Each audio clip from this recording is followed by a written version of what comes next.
Now अब हम यहाँ पे डिस्कस करेंगे equality of two complex numbers. और दो कॉम्प्लेक्स नंबर इक्वल तब होंगे जब their corresponding real and imaginary parts are separately equal. So इसको हम यहाँ पे लिख सकते हैं। ये हमने यहाँ पे इसकी डेफिनेशन लिखी है। Two complex numbers are said to be equal if and only if their corresponding real and imaginary parts are separately equal। For example हम यहाँ पे लेंगे, मान लीजिए z1 है हमारे पास complex number x1 plus iota y1, and दूसरा है z2 is equal to x2 plus iota y2। So हम यहाँ पे लिख सकते हैं z1 is equal to z2 means complex number z1 is equal to z2 if and only if जब इसका रियल पार्ट इसके रियल पार्ट से इक्वल होगा, means x1 is equal to x2 and और इसका जो इमेजिनरी पार्ट है y1 is equal to y2। तो तब हम इनको बोल सकते हैं two complex numbers are equal जब रियल पार्ट इक्वल होंगे और इन दोनों के इमेजिनरी पार्ट्स इक्वल होंगे। तो इसको हम यहाँ पे सिंपल वे में लिख सकते हैं। इन सिंपल वे में हम इसको लिख सकते हैं two complex number z1 equal a plus iota b and z is equal c plus iota d are equal if and only if a is equal to c and b is equal to d। तो ये दो complex numbers है, ये equal होंगे। तो ये भी हम डेफिनेशन लिख सकते हैं इसकी जगह।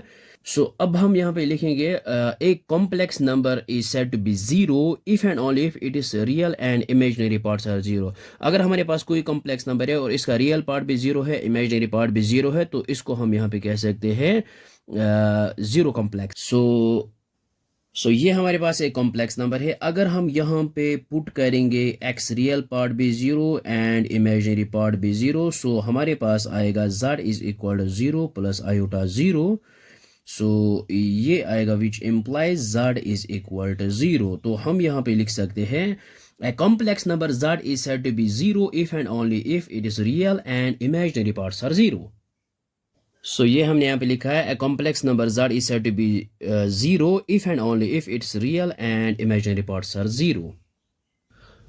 नो अब हम यहाँ पे एग्जांपल 1 लेते हैं based on equality of two complex numbers. और ये है क्वेश्चन हमारे पास, if 4x plus iota 3x minus y equal to 3 plus iota times minus 6 where x y belongs to real then find the values of x and y। तो हमारे पास ये दो कॉम्प्लेक्स नंबर है और हमने यहाँ पे लेकिन ये इक्वल है और हमने यहाँ पे फाइंड करना है value of x and y।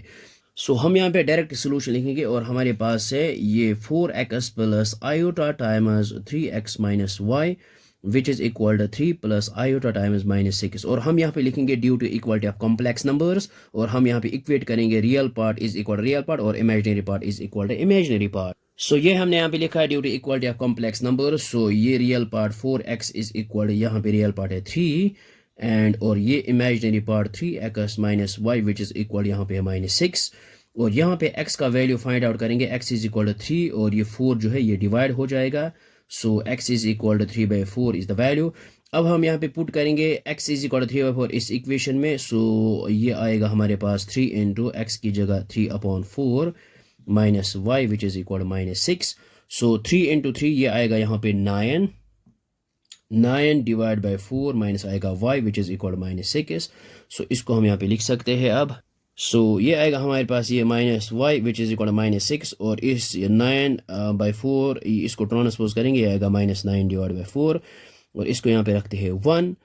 Minus y equal to 9 यहाँ पे क्रॉस मल्टीप्लिकेशन करेंगे और 4 into 6 which is equal to ये आएगा माइनस 24 माइनस 9 इंटू 1 आएगा 9 डिवाइड बाई 4 इंटू 1 आएगा 4। Minus y is equal minus 24 minus 9 ये आएगा माइनस 33 डिवाइड बाई 4। अब हम यहाँ पे क्या करेंगे, ये जो है minus and minus gets cancel out.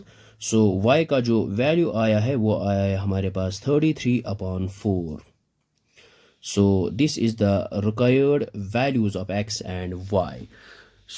I hope आपको ये समझ में आया होगा, ये बहुत ही आसान है। Thanks for watching this video.